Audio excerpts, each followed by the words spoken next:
Experience അവരോട് പറഞ്ഞു കൊടുക്കേണ്ടതാണ്. സാറിനെ ആദ്യമായിട്ട് കാണുന്നത് അറേഞ്ച് ചെയ്തിട്ട് പരിപാടി. ഓക്കെ, സ്ട്രോങ് ആയിട്ട് സാർ നേരെ നിന്നോ, ഞാൻ താത്തിക്കോളാം. നോക്കാം, പിടിച്ചോ, സ്ട്രോങ് ആയിട്ട് പിടിച്ചോ. ഓക്കെ, ഇവിടെ മുകളിൽ ഒന്നുകൂടി നോക്കാം, നേരെ നോക്കാം. അത് സ്ട്രോങ് ആയിട്ടാണ് തോൽപ്പിക്കാൻ നോക്കുക. ഓക്കെ,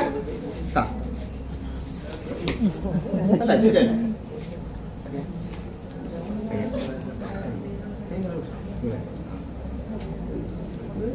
രണ്ട് കൈയിലും സാർ പരത്തിയിട്ട് കഴുത്തിലും ചെവിയുടെ പുറകുവശത്തും പരത്തി പറ്റിക്കോ, മതി ഫുള്ളായിട്ട്. എന്നിട്ട് കൈയിൻ്റെ ഈ ഭാഗത്ത് പറ്റാം.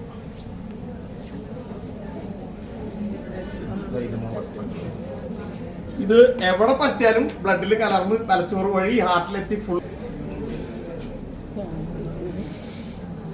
ഓക്കെ, ഈ കാലടുപ്പിച്ച് പിടിക്കുക. നേരത്തെ നിന്ന് അതേ ഫോഴ്സ് ഇങ്ങനെ അടുപ്പിച്ച് പിടിക്കുക കാര്യം. ഇനി ഞാൻ ഫോഴ്സ് കൊടുക്കാൻ പോവാണ്. സാറിന് ഞാൻ എത്ര ഫോഴ്സ് കൊടുത്തത് അതിനേക്കാൾ കുറവൊന്നും കൊടുക്കില്ല, കൂടുതൽ കൊടുക്കണം, നമുക്ക് നോക്കാം. ഓക്കെ ഓക്കെ, സ്ട്രോങ് ആയിട്ട് പിടിച്ചോ.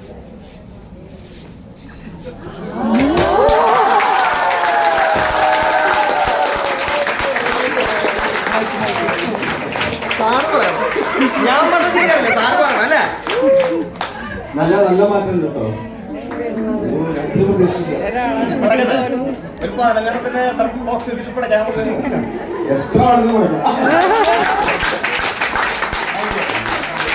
അപ്പൊ വേറെ ഒന്നും എനിക്ക് പറയാനില്ല. ബിസിനസ് പരമായിട്ടൊരു കാര്യം ഞാൻ പറയാം.